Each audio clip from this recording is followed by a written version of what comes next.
녹화를 시작하면서 오전에 그 사람의 몸만 있는 것이 아니고 그 몸을 주관하는 실질적인 마음이 있고 또 그 마음을 주관하는 영이 있다.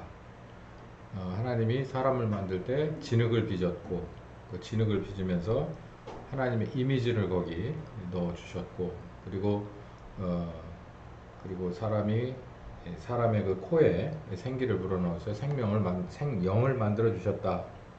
이렇게 말씀드렸죠. 이제 그렇게 만들어 놓은 사람이 이제 어떻게 하나님이 원하는 방향으로 그리고 또 하나님이 원하지 않는 방향으로 가게 되는지는 선악과 사건에서 드러납니다. 임무를 부여해주고 그리고 그 임무를 잘 진행하는가를 보는 거예요. 그랬을 때 아까 말씀드렸듯이 이름을 짓는 것을 이렇게 보니까 하나님이 원하는 대로 참 잘 됐어요.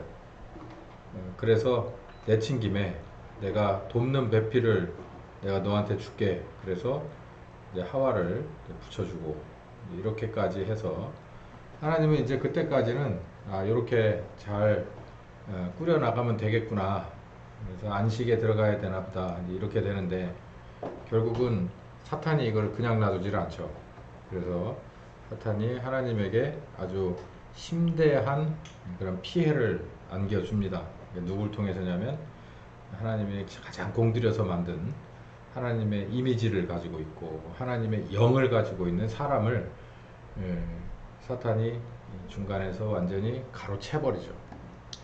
그 사건이 창세기 3장에 나오는 이제 이 선악과 사건인데 일단 1절부터 6절까지 짤막하게 완벽한 사람을 또 완벽하게 바꿔버리는 이런 게 나오는데요. 첫 번째는 뱀이 그러니까 사탄이 하나님의 주의사항을 왜곡해요. 그러니까 우리 전번 시간에 말씀드렸다시피 주의사항 먹을 것과 먹지 말아야 될 것에 관한 얘기를 해주잖아요. 근데 이제 뱀이 이거를 왜곡해서 하나님이 다 먹지 말라고 하더냐 어디 그런 불공평한 일이 있냐 말도 안 된다 이제 이런 식으로 왜곡을 해서 얘기를 합니다. 그러니까 말거리를 만드는 거죠. 그래서 이제 하와에게 오는데 이거 우리 잘 볼 필요가 있어요. 사실은 하와가 좀 문제가 좀 있었습니다. 처음부터 아담도 그렇지만 하와도 문제가 있는데 뱀이 이렇게 와서 하나님이 이렇게 말씀하셨던 것을 왜곡을 해요. 그래서 이제 하와가 이거를 이제 변호합니다. 아니 꼭 그런 건 아니고 다 먹지 말라는 건 아닌데 이제 이러면서 이제 변증을 하면서 서로 간에 말이 섞여요. 근데 여기서 우리가 주의 깊게 뭐 오늘 이걸 얘기하려고 하는 요 초점은 아닌데 하나 알아야 될 게 그 사람하고 말을 섞잖아요. 그러니까 이 이게 우리가 질병을 옮기지 않으려고 마스크를 여러분이 쓰시잖아요. 그리고 옮기지 않으려고 그리고 내가 옮겨받지 않으려고 마스크를 쓰잖아요. 그거는 어디 각도에서 보는 거냐면 아까 말씀드린 대로 메디컬 닥터 입장에서 보는 각도에서 내가 좋은 거든 나쁜 거든 옮겨받기 싫을 때 가장 필요한 것 중에 하나가 마스크예요. 그리고 멀리 떨어지는 거죠. 뭐 여지까지 많이 우리가 훈련하고 실전에서 경험해 봤잖아요. 그런데 영적으로 봤을 때 뭔가 좋은 거든 나쁜 거든 옮겨받기 싫으면은 하지 말아야 될 게 이 상대방의 말을 듣지 말아야 돼. 그 말을 섞지 말아야 된다. 그 말이라고 하는 데는 참 특이한 게 들어있어요. 그래서 사람 대 사람도 항상 속여 먹는 사람이 있고 속아 넘어가는 사람이 있어요. 야, 저 정도면 징글징글하다. 한 10번도 속았을 텐데 또 속냐? 이런 게 있거든요. 그래서 항상 속이는 사람은 정해져 있고 속임을 당하는 사람은 또 정해져 있어요. 그러면 가장 좋은 방법이 있죠. 말을 안 섞으면 됩니다. 안 들으면 되고요. 내가 반응을 안 보이면 돼요. 이거 굉장히 중요한 원리거든요. 근데 하와가 걸려 들었어요. 말도 안 되는 걸 가지고 툭 던지니까 야 그건 말도 안 돼. 그러고서 거기에 공감하고 서로 말에 섞여서 엮여 들어갔단 말이에요. 반대로 하나님도 마찬가지예요. 하나님이 말씀하시면 그냥 거기에 우리가 같이 엮여 들어가면 되는데 받아들이고 순종하고 들어가면 되거든요. 아니면 의문이 나면 의문이 난다고 얘기를 하면서 엮여 들어가요. 그래서 믿음은 들음에서 난다고 그랬어요. 그 들음이라고 하는 건 하나님의 말씀에서부터 나는 게 이제 온전하고 그게 건전한 믿음인데 사탄의 얘기를 들어도 그게 그렇게 돼요. 그게 참 이게 여기서 우리가 참 뭐든지 이렇게 씹으면 맛이 나는데 여기 이 창세기 3장의 요 선악과 사건은요 계속 묵상하면 묵상할수록 아주 많은 것을 우리에게 줍니다. 내가 뭔가 저 사람한테 한두 번 속고 저 사람이 썩 좋은 사람이 아니면 말을 섞지 않는 게 가장 좋아요. 저 사람이 뭔가 질병에 걸렸을 것 같으면 마스크를 쓰고 거리를 유지하고 아니면 아예 서로 이렇게 부딪힐 일을 안 만드는 게 가장 좋은 거거든요.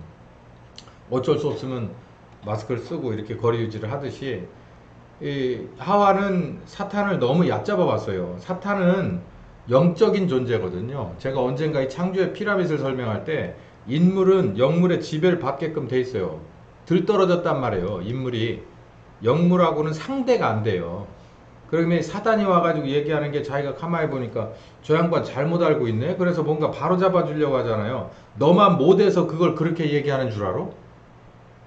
그거를 하와는 알고서 그랬는지 나중에 물어보면 알 텐데 어쨌든 그래요. 이제 그런 실수를 반복하지 않는 것이 우리들이 여기서 얻을 교훈이기도 합니다. 아주 작은 교훈이기도 해요.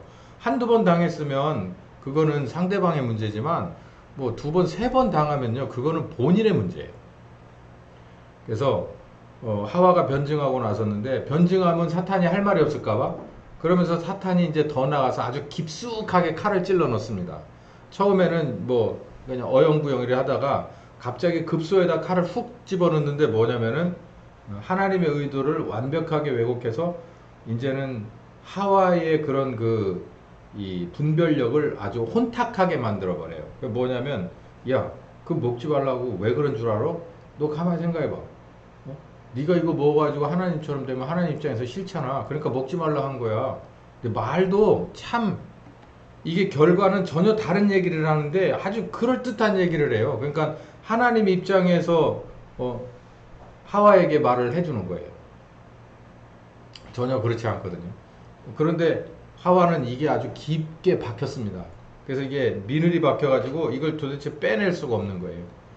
그래서 그 다음에는 미혹에 말려들어서 그냥 선악과를 따먹죠. 근데 여기 보면 어디를 건드려 했는지를 보자고요.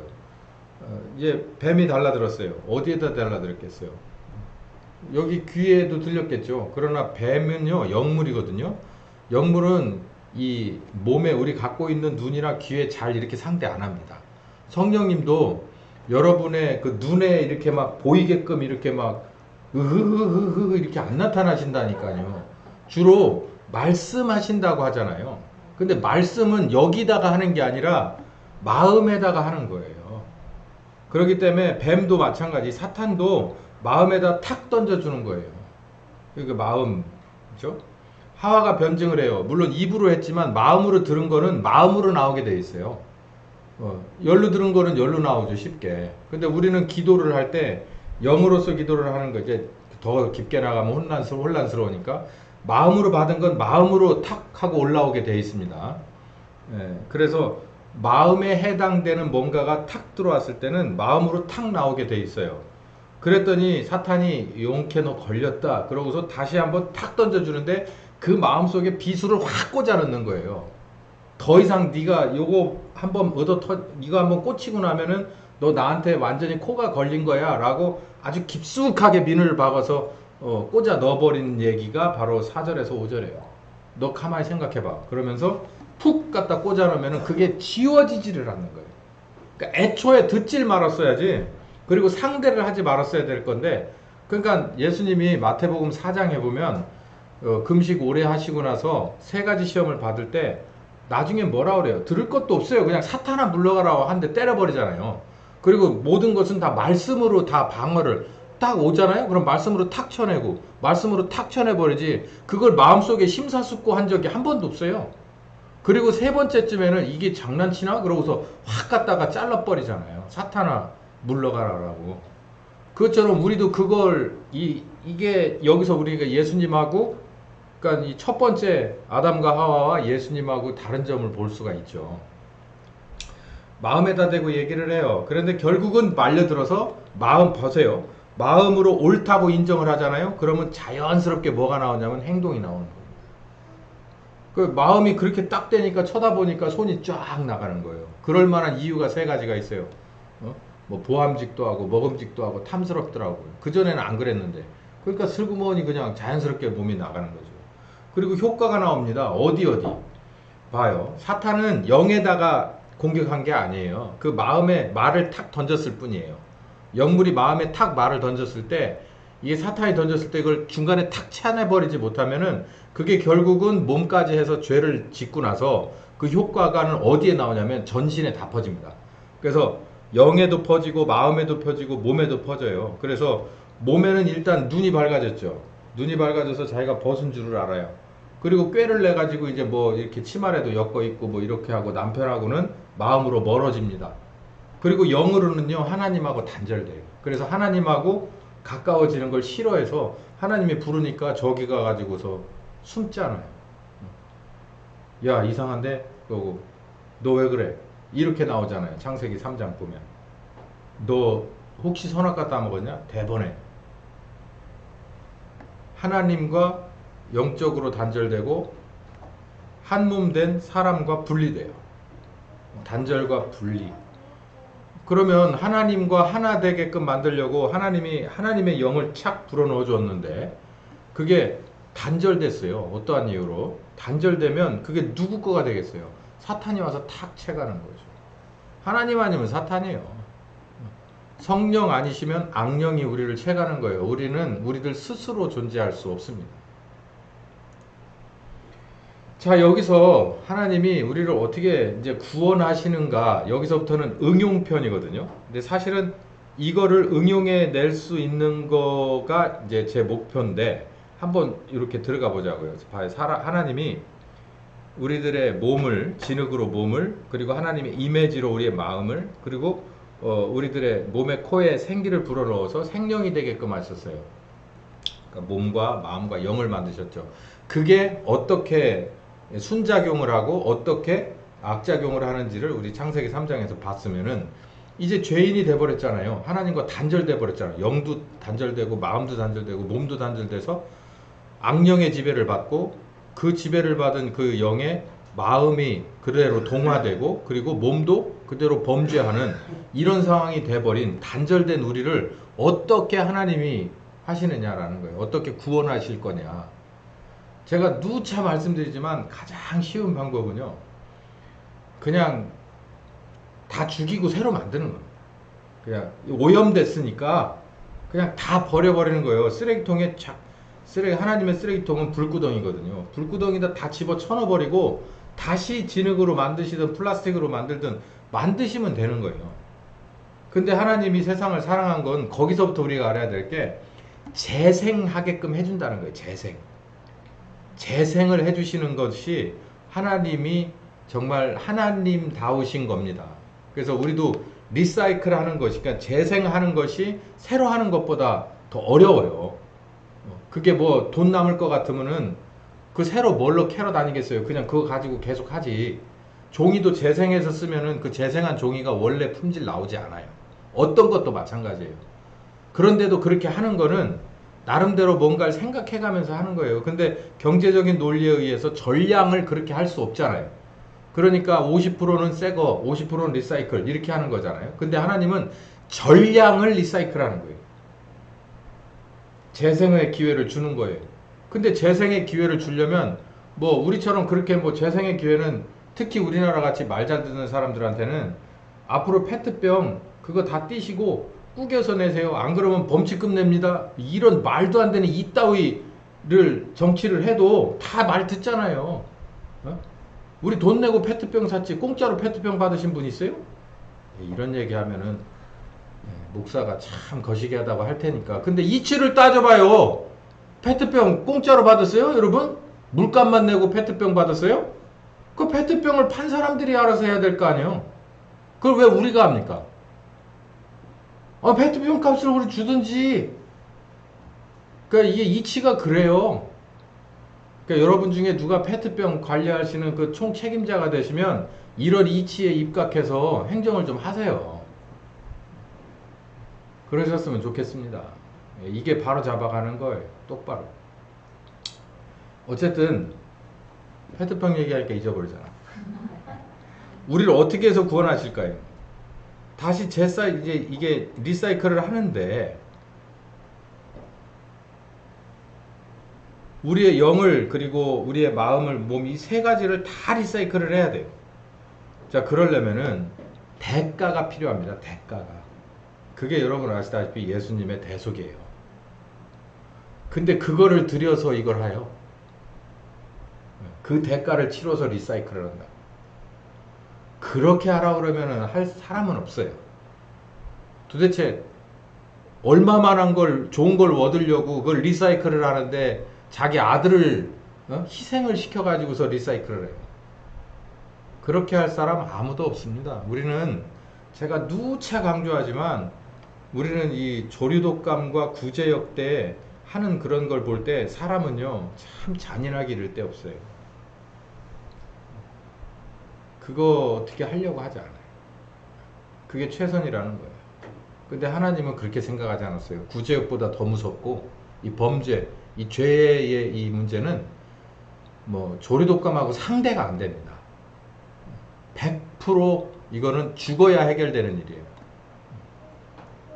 그래서 아들을 희생 제물로 내놓고서 재생의 길을 주는 거예요. 그게 이제 거기서부터는 이제 믿음의 길이라서 이제 좀 다른 얘기가 되겠지만 우리를 구원합니다. 첫 번째, 영을 구원하실 필요가 있어요. 영은 이게 이제 한자로 개종입니다. 종. 이게 씨를 바꾼다 할 때 종이거든요. 종자 할 때. 그래서 바꿉니다. 무엇을? 종자를 바꿔요. 이렇게 설명하는 게 가장 좋을 것 같아서 제가 한자어를 썼어요. 영은 완전히 다시 만드는 거예요. 씨를 바꾸는 수밖에 없어. 이거는 재생이 안 되고 이거는 다시 뽑아내고 다시 집어넣어줘야 되는 거예요. 그러니까 우리 하나님이 아담에게 창세기 2장에서 그 진흙에 코에 불어넣어 주셨던 그 영은요 이미 오염이 돼서 이거는 답이 없는 거예요. 그래서 이거는 교체할 수밖에 없거든요. 교체하려면 마음대로 교체가 안 되고 대가를 치러야 되는데 그게 누구의 대가냐면 아들의 대가를 치르고 나서 죄값을 치르고 새 걸로 다시 바꿔주시는 거예요. 그러니까 우리의 죄는 크게 두 개거든요. 타고난 죄, 원죄. 그리고 원죄를 바탕으로 내가 지금까지 진 자범죄가 있어요. 근데 원죄에 해당되는 것은 예수님이 십자가에 죽고 다시 살아나신 그 대속의 은혜로 그 은혜를 선별적으로 택하신 자에게 주셔서 뭐 할 수가 있는 거예요? 뭐를 바꿀 수가 있다고요? 우리의 여기 영을 바꿀 수가 있는 거예요. 이게 이름하여 중생, 거듭남입니다. 거듭남. 왜 이렇게 할까요? 제가 말씀드렸듯이 말단을 고치지 않아요. 어딜 고쳐요? 저기 원점을 고쳐요. 원점을. 그래서 원점을 고치셔야 되기 때문에 영부터 문제가 있어요. 총체적으로 문제가 있어서 오염됐기 때문에 선악과를 손에 대고 먹었잖아요. 그리고 이제 완벽하게 이제 끝난 상황이에요. 근데 이거를 고쳐야 되니까 하나님이 정말 고민을 하다가 뭐부터 다시 만들어야 되겠다. 아들을 십자가에 죽여야겠다는 게 창세기 3장 15절이잖아요. 그 얘기가 왜 나왔냐면 우리의 영을 다시 교체하려면 새롭게 태어나게 하려면 바꿔주시려면 새롭게 창조하시려면 그 대가를 내놔야 돼요. 그 누구한테다 내? 하나님 스스로가 말씀하셨기 때문에 죄의 값은 사망이기 때문에 그렇게 바꿀 수밖에 없는 거예요. 아들의 십자가의 대속을 놔두고 그래서 아들이 십자가에 죽은 겁니다. 그래서 우리들의 영이 거듭날 수가 있었던 거예요. 그래서 영은 새롭게 창조할 새 창조가 필요했어요. 두 번째, 사람의 원죄에 대한 대속. 그러니까 예수님의 십자가가 있어야 새롭게 영을 바꿀 수가 있죠. 아무리 하나님이라도 불법을 저지를 수는 없어요. 그 범죄한 자를 그냥 죄 없다고 할게. 알았어. 내가 용서해 줄게. 네. 잘못된 부모처럼 그냥 알았어 알았어 그냥 없는 걸 왜 내일부터 해, 너 내일부터 늦으면 혼나, 이렇게 하는 게 아니라 자기가 세워놓으신 것은 자기가 먼저 지켜요. 그래서 사실은 우리가 스스로 죄값을 받아야 되는데 우리를 사랑하니까 내가 대신 받아줄게. 그러고서 아들을 보내서 대신 받아서 우리의 영을 다시 만드는 겁니다. 그러려면 여기에 뭐가 필요해요? 최소한 우리들의 회개와 믿음이 필요해요. 회개라는 것은 잘못된 거죠. 하나님이 우리들의 영을 바꿔주시려고 하는데 우리가 이렇게 수술하시려고 하면 우리가 수술복을 입고 준비하고서 의사 앞에 가야 되잖아요. 그게 회개예요. 회개라는 게 방향전환이라고 제가 말씀드렸죠. 메타노이어. 회개라는 것은 가다가 잠깐만 그랬을 때 예? 그러고서 다시 돌이키는 것을 회개라고 그랬어요. 그러니까 그렇게 하지 않으면 우리를 어떻게 거듭나게 하세요? 싫다고 막 도망다니는데. 그러니까 어떻게든지 하나님은 그를 불러서 다시 이제 돌이키게 만듭니다. 여기 우리는 회개라고 하죠. 돌이키게 만들어서 우리들의 영을 새롭게 창조해 주시는 거예요.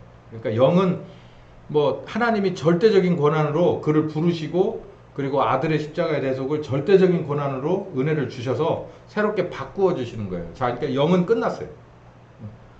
여기에 대한 성경 말씀은 많이 있어요. 그냥 이제 쓱쓱 지나갈게요. 요한복음 3장 1절부터 8절 보면 거듭남에 관한 얘기를 많이 하는데 여기 한번 보세요. 거듭나는 것에 대해서 두 번을 얘기를 하세요.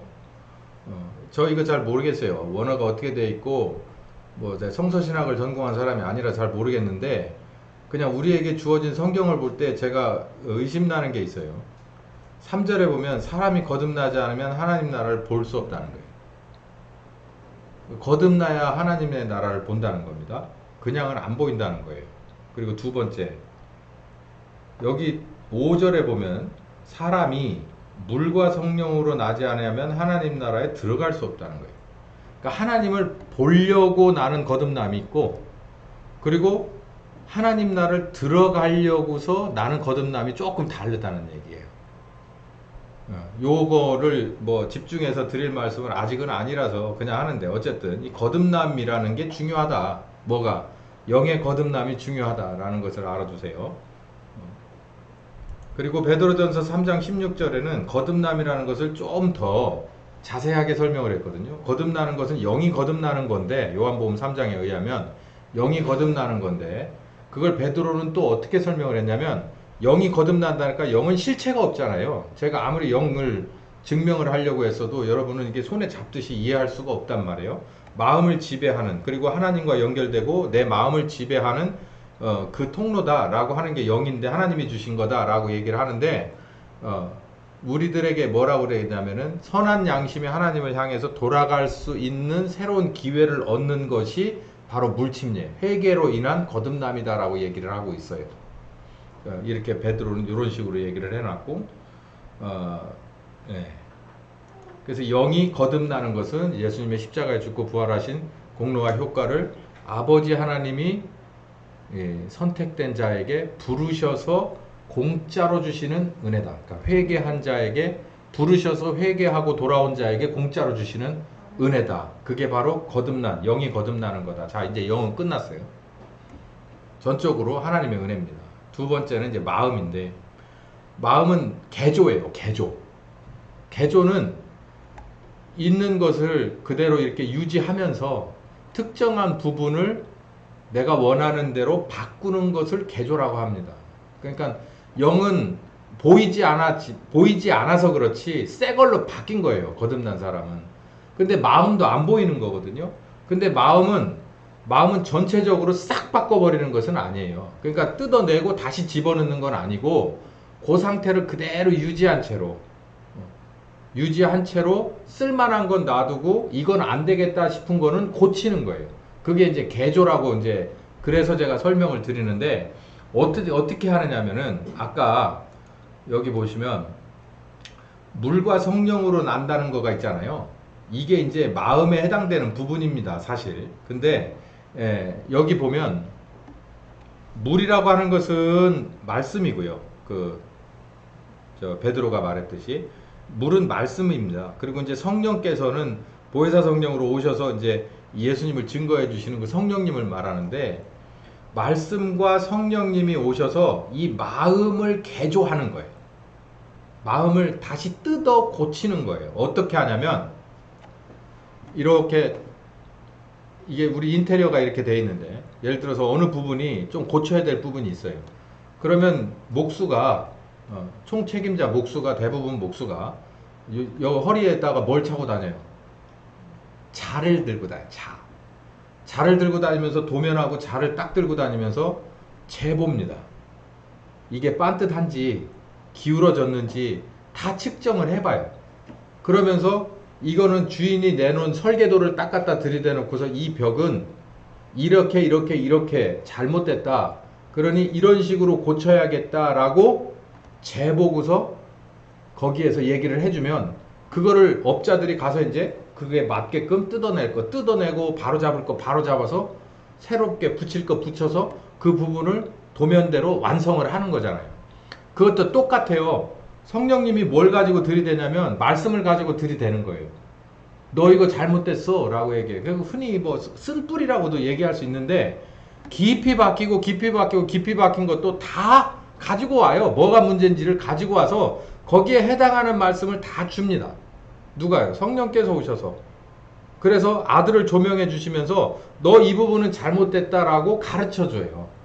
뭐 했기 때문에 그럴 수 있느냐면, 영이 거듭났기 때문에. 성령께서 거듭난 새로운 영이 없으면 이건 악령이 지배하고 있는 거라 말씀이 들어갈 수가 없거든요.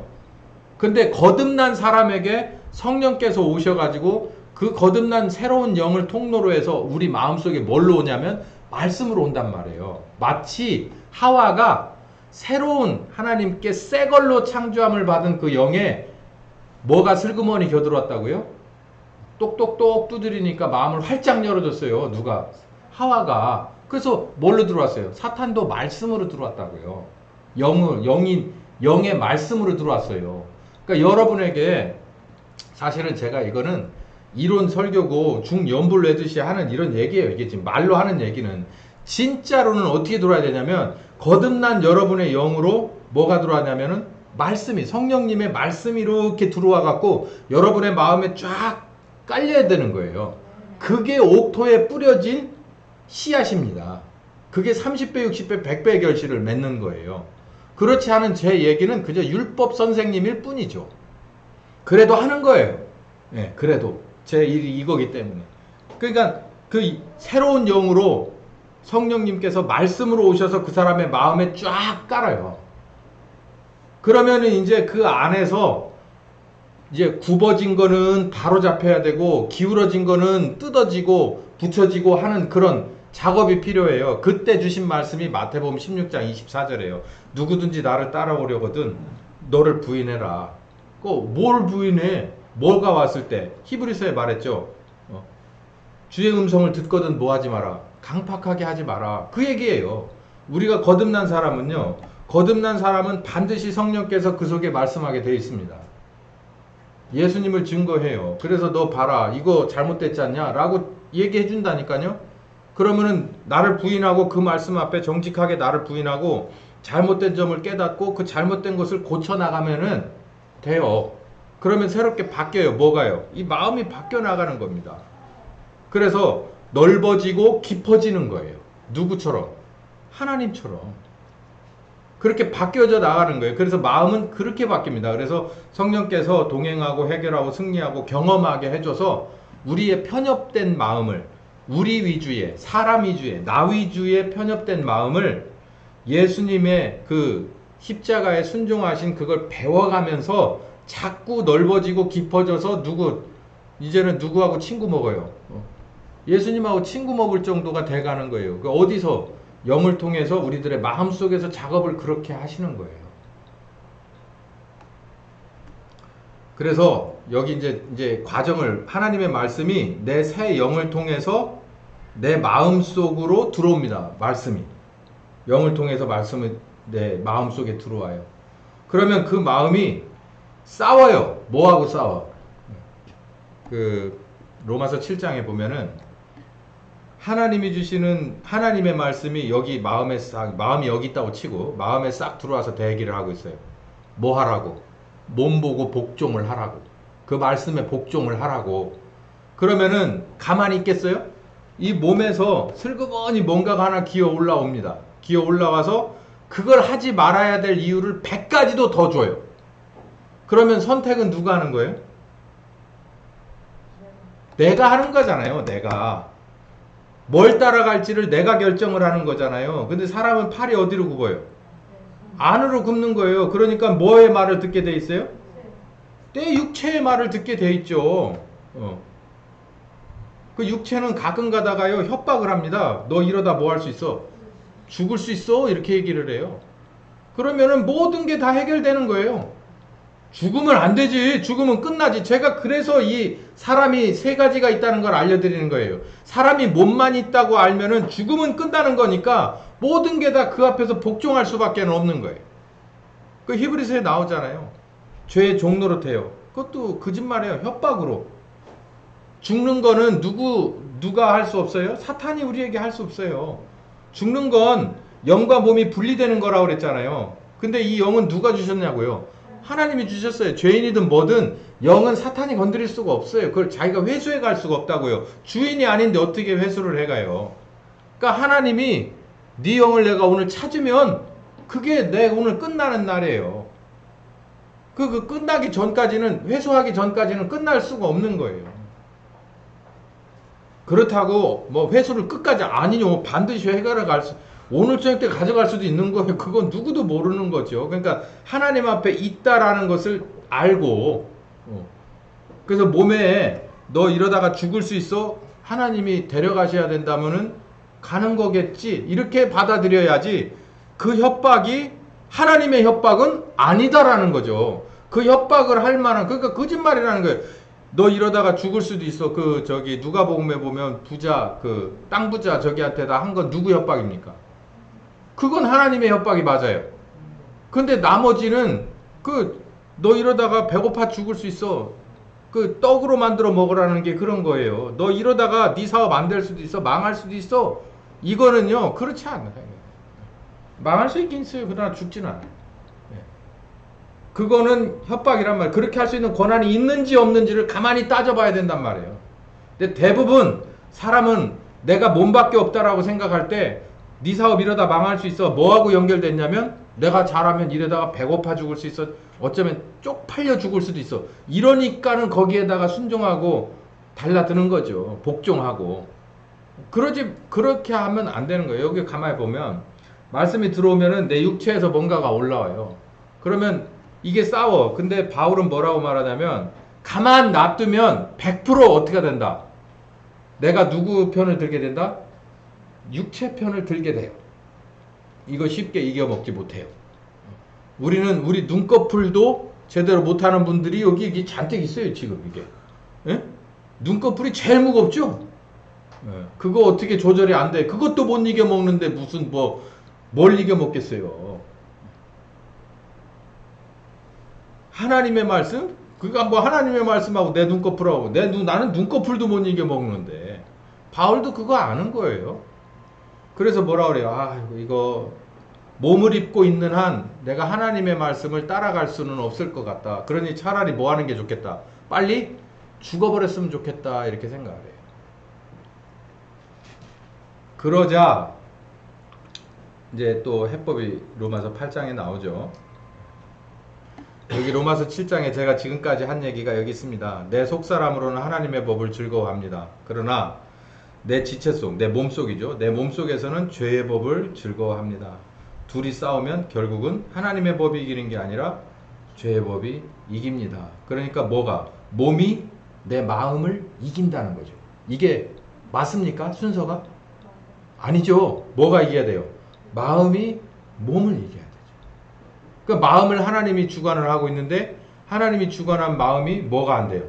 그러니까 알고 지은 죄 모르고 지은 죄 기도하는 거예요. 계속 거기서 벗어나지를 못하는 거예요. 그래서 어떻게 하라고 그러냐면 성령을 따르는 자는 육신을 이길 것이다. 성령을 따르는 자는 하나님의 아들이다. 이제 이 얘기가 로마서 8장에 이제 그 얘기가 나오는데, 육신을 쫓지 말고 영을 쫓아가라라고 하는 거예요. 그러니까 내 마음속에서 하나님의 법이 있고 내 몸에서 그걸 하지 말아야 될 이유가 나오면 나는 어디 편을 들어야 되는 거예요? 하나님의 말씀의 편을 들어야 되는 거예요.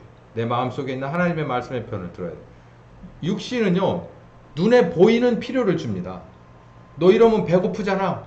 너 이러면 창피하잖아. 너 이러면 네 자식한테 뭘 어떻게 해줄래? 이런 실질적인 걸 내게 탁 대주거든요. 근데 하나님의 말씀은 그냥 하나님의 말씀이 이 방향으로 이렇게 성경에서 나오듯이 그렇게 따라가야 된다고 내 마음에서 이렇게 주는 것 뿐이에요. 그러면 나는 어디를 택해야 되느냐? 이 실질적인 현실과 하나님의 말씀 속에서 나는 어딜 따라가야 되냐? 만약에 이것도 실질적이라는 것을 내가 안다면 굳이 싸울 필요가 없죠. 하나님 쪽 딱 잡고 가겠죠. 이때 필요한 게 뭐냐면 믿음입니다. 믿음. 뭐가? 하나님이 나를 사랑해서 그의 아들을 주셨다라는 것을 믿고 따라가는 거예요. 오죽하면은 사탄이 말하는 이 몸이, 그러니까 여기 몸을 쫓아가면은 결국은 죽을 것이고 영을 따라가면 반드시 살 것이다라는 게 로마서 8장이잖아요. 그래서 너희는 어디 편을 들어라? 영의 편을 들어라. 그래야 산다. 이게 똑같은 얘기가 예수님이 넓은 길 가지 마라. 넓은 문 들어가지 마라. 거긴 사람들이 많이 가지만 실상은 가다 떨어져 다 죽는다. 근데 좁은 쪽으로 가라. 좁은 문 찾아라. 그 길로 가라. 쉽지 않아서 많은 사람들이 다 무시하고 가지만 결국은 그게 하나님 나라 들어가는 길이다라는 거예요. 영을 따라가라는 거예요. 이게 쉽지가 않거든요. 왜냐하면 내가 안 보이니까. 내가 경험하지 못한 거니까. 처음이 어려워요. 한두 번이 어려워요. 근데 세 번째부터는 어렵지 않아. 근데 마귀도 특이한 게 뭐냐면 세 번째부터는 똑같은 시험은 주지 않습니다. 조금 더 어려운 걸 주죠. 그러다 결국 나중에 어디까지 가요? 내 목숨까지 가는 거예요. 그 답이 나와 있잖아요. 그래도 어려운 게 뭐냐면 이건 내 목숨이잖아. 하나밖에 없는. 그러니까 목숨은 누구 건데? 하나님 건데. 하나님이 분리해 가야 끝나는 건데, 근데 그걸 넘어가기가 어려운 거죠. 쉽지 않은 거예요. 근데 맨 마지막에 뭐까지도? 내 목숨까지도 오는 거예요. 누가복음 14장에 나오는 내 뭐 부모와 형제와 자매와 모친과 그리고 내 목숨까지도 미워하지 않으면 그게 자 하나씩 제게 다 와요. 다 나에게 와서 그걸 넘어가야 결국은 어디까지 가냐면 주님 따라서 예루살렘과 온 유다 사마리아 땅끝까지 가는 단계. 이게 쉬운 일이 아니죠. 그러니까 자, 로마서 8장은 뭐 외워도 참 좋을 법합니다. 열심히 한번 해보시고. 몸입니다. 이제 몸은 개혁이에요. 개혁. 자, 이 몸은 생각보다 간단해요. 어디가 어렵냐면 내 마음이 어려운 거예요. 내 마음에서는 무엇과? 영을 통해서 들어온 성령님이 주신 귀한 말씀과 하나님의 말씀과 몸을 타고 올라온 지체의 법이, 육체의 법이 둘이 싸워요. 근데 여기서 내가 누구 편을 믿음으로 어느 편을 드느냐? 나는 충분히 경험이 있는 논리적으로 맞는 이치적으로 맞는 몸의 요구를 따라갈 것이냐, 아니면 하나님의 말씀을 따라갈 것이냐. 여기에서 하나님의 말씀을 나는 하나님의 말씀을 무시하고 여길 따라가겠다. 그럼 진 거예요. 이건 뭐예요? 그러면 몸은 알아서 몸이 원하는 바를 하고 있어요. 그 대표적인 예가 제자들이 기도해야 되는 줄을 압니다. 겟세마네 동산에서 예수님이 간곡한 부탁도 있었고요. 예수님이 요 근래에 들어서 며칠 사이에 참 특이한 말씀을 많이 하셔서 내가 예수님 옆에 더 근접해서 있어야 되고 깨어 있어야 된다는 걸 알아요. 근데 그 생각은 있지만 뭐가 오니까 이 눈꺼풀이 무거워지기 시작하는 거예요. 그러니까 어떻게 돼요? 그러니까 예수님은 저기서 그렇게 끙끙 매고 난리 법석이 나는데도 제자들은 여기서 뭐 하는 거예요? 그냥 깊은 잠에 빠져 있잖아요. 몸이 그런 거예요. 내가 몸의 편을 딱 들어줘 버리잖아요. 그럼 그냥 쑥 빠져 들어가 버리는 거예요. 그냥 확 잡아 채가지고 수렁으로 끌고 잡아 들어가듯이 그냥 거기서 나온 것이 쑥 하고 쑥 가지고 들어가, 어느 순간에 싹 가지고 들어가 버리는 거예요. 그러고 나서 후회만 남는 거예요. 그리고 이제 다음번 기어 올라와서 회개하고 기어 올라와서 다시 한번 그 상황에 있을 때 또 두 가지가 딱 와서 싸우는데, 이번에는 내가 지난번에 후회했지?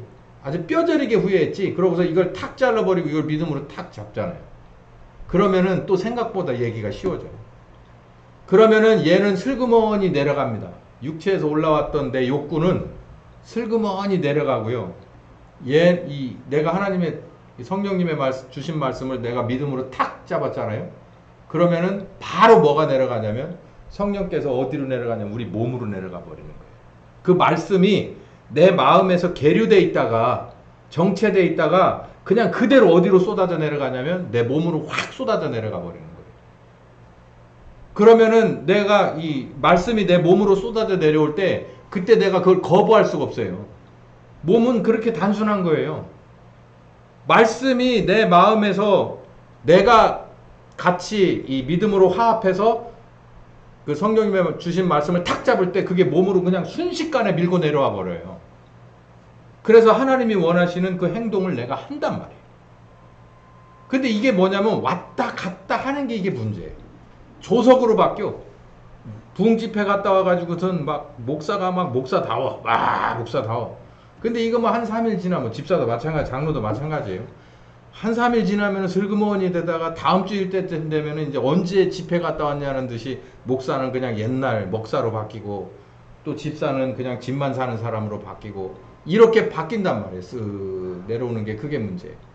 그러니까 이렇게 밀고 들어왔다 이렇게 갔다 이렇게 밀고 들어왔다 이게 자꾸 그 전선을 중앙에다 놓고 마음에다 놓고 성령께서 밀고 내려갔다가 그리고 또 사탄이 또 이만큼 올라왔다가 그래서 이 지루한 싸움을 싸워요. 그건 어쩔 수 없어요. 그러면서 뭐만 남느냐면은 이 몸은 계속해서 쇠약해져 갑니다. 그렇잖아요. 시간과 공간을 사니까. 몸은 쇠약해져 가요. 그러나 성령님이 주시는 말씀은 영원히 서리라.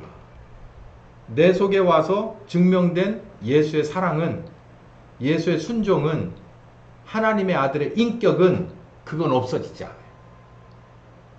그러니까 경주하는 것처럼 그 성령님 따라서 내가 몸을 지배하고 성령님이 원하는 말과 행동을 많이 해본 사람은 물론 뭐 이렇게 반격을 당하기도 하지만 그 많이 해본 사람은 쉽게 이걸 먹어 들어가요. 쉽게 먹어 들어가는데 그렇지 않으면은 지루한 싸움을 오래오래 해야 돼요. 밀리고. 그러니까 우리는 서둘러서 시간을 아껴서 성령님이 원하는 대로 어디까지 그 말씀이 몸에 이르기까지 가야 돼. 거기까지 가는 것이 중요하다.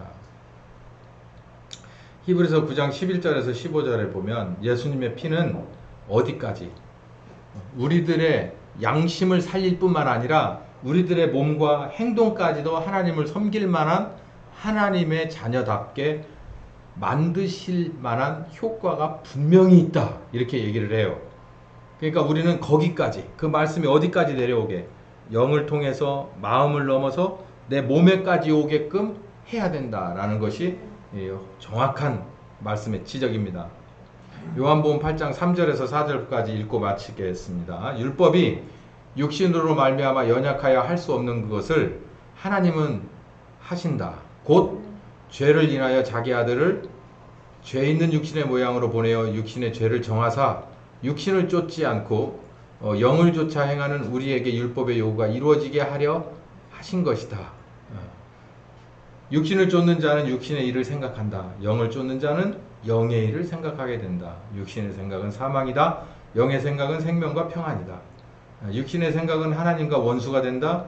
하나님의 법에 굴복하지도 않고 할 수도 없게끔을 만들어준다. 육신에 있는 자들은 하나님을 기쁘게 할 수 없다.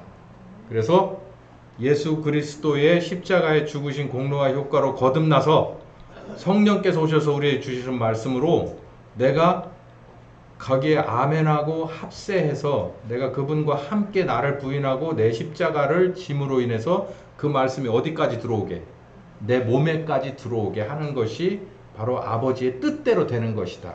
그게 율법의 요구가 이루어지는 것이다. 우리가 어떻게 율법을 행해요? 할 수 있게끔 하신 게 바로 그 방법이다. 새로 만드는 방법이다.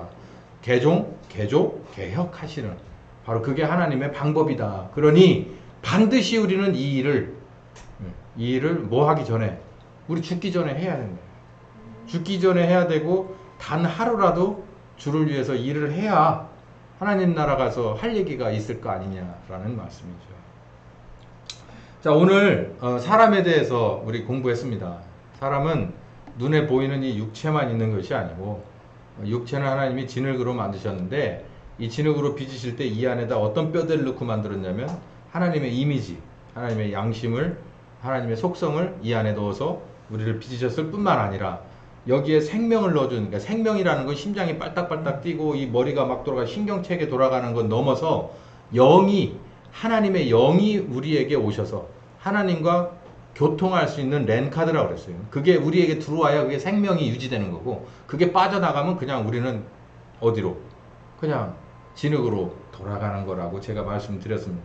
그게 이제 원죄, 아담과 하와의 잘못된 선택으로 인해서 그 잘못된 것들이 우리에게 유전되어서 내려오다가 그거를 내려와서 끝까지 범죄함으로 지옥의 뿔에 떨어질 그 심판의 세계에서 유죄받을 수밖에 없는 우리를 예수님께, 이제 아버지 하나님이 계획하고 예수님이 오셔서 우리를 구원하시는 계획 속에 예수님의 십자가 공로와 효과로 우리의 영은 다시 만들고, 그리고 성령께서 오셔서 다시 만든 영을 통해서 말씀이 우리의 마음속에 들어오시고, 그 말씀을 내가 함께 나를 부인하고 그 말씀의 손을 딱 잡아서 하나 되면 우리들의 몸까지 들어오셔서 마음은 개조되고 몸은 개혁되는 이런 게 된다는 거예요.